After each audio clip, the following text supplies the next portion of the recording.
গবেষণা প্রতিষ্ঠান centre for policy dialogue সিপিডির নির্বাহী পরিচালক ডক্টর ফাহমিদা খাতুন বলেছেন, অন্তর্বর্তী সরকার দায়িত্ব গ্রহণের ৬ মাস পেরিয়ে গেলেও জনজীবন এবং ব্যবসা বাণিজ্যে স্বস্তি আনার মতো কোনো পদক্ষেপ দেখা যাচ্ছে না।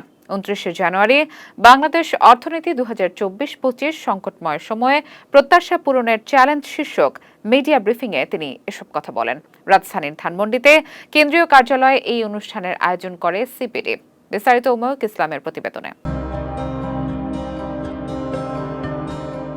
গবেষণা প্রতিষ্ঠান centre for policy dialogue CPD নির্বাহী পরিচালক ডক্টর ফাহমিদা খাতুন বলেছেন, অন্তর্বর্তী সরকার দায়িত্ব গ্রহণের ৬ মাস পেরিয়ে গেলেও জনজীবন এবং ব্যবসা বাণিজ্যে স্বস্তি আনার মতো কোনো পদক্ষেপ দেখা যাচ্ছে না।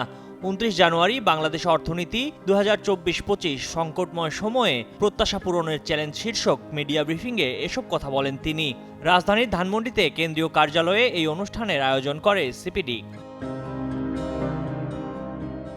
স্বাগত বক্তব্যে ডক্টর ফাহমিদা খাতুন বলেন, চলতি ২০২৪-২৫ অর্থ বছরের প্রথম ৬ মাস পেরিয়ে গেলেও অর্থনীতিতে চাঞ্চল্য দেখা যাচ্ছে না। ছাত্র জনতার আন্দোলনের পর ৮ আগস্ট অন্তর্বর্তী সরকার গঠনের পর অনেকগুলো খাতভিত্তিক সংস্কার কর্মসূচি নেওয়া হয়েছে। অর্থনীতি কেন্দ্রিক কিছু সংস্কার দেখা গেছে, তবে এখন পর্যন্ত জনগণের জীবনে কিংবা ব্যবসা বাণিজ্য অঙ্গনে স্বস্তি আনার মতো কোনো উল্লেখযোগ্য পরিবর্তন দেখা যাচ্ছে না।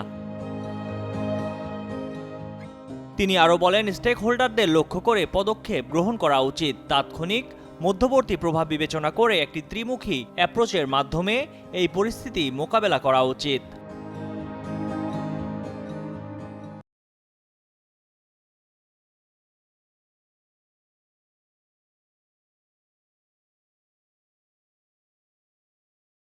সিপিডি নির্বাহী পরিচালক বলেন, প্রথমে সাধারণ মানুষের দৈনন্দিন জীবনের চ্যালেঞ্জ মোকাবেলা করতে হবে, যাতে তারা অর্থনৈতিক ধাক্কা থেকে পুনরুদ্ধারের অবকাশ পায়। বছরের পর বছর ধরে পঞ্জীভূত চ্যালেঞ্জগুলো একত্রে মোকাবেলা করতে হবে বলেও উল্লেখ করেন তিনি।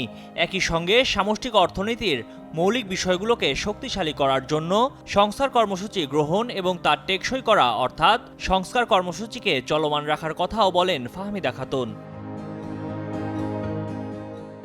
অন্তর্বর্তী সরকার খাদ্যপণ্য সরবরাহ পর্যায়ে সুশাসন ফিরিয়ে আনতে সাহসী ও জরুরি পদক্ষেপ না নিলে মূল্যস্ফীতি নিয়ন্ত্রণ করতে পারবে না জানিয়ে তিনি বলেন, বাজার নিয়ন্ত্রণে পণ্য সরবরাহ ও দামের কারসাজির পেছনে থাকা প্রভাবশালী খেলোয়াড়দের নজরদারির আওতায় আনতে হবে। এসব প্রভাবশালী খেলোয়াড় ও মধ্যস্বত্বভোগীদের বিরুদ্ধে জিরো টলারেন্স দেখাতে হবে।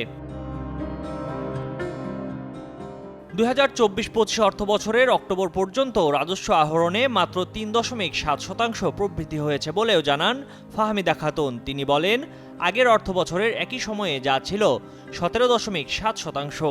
এছাড়া ২০২৪-২৫ অর্থ বছরের ডিসেম্বর পর্যন্ত মোট জিডিপি বাস্তবায়নের হার ছিল 17.৭%, যা বিগত 10 অর্থ বছরের সর্বনিম্ন।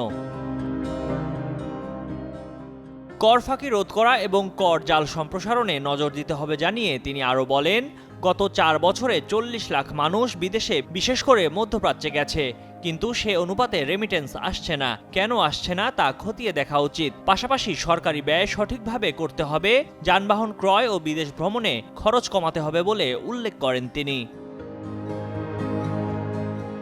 উমায়ুক ইসলাম, কালের কণ্ঠ।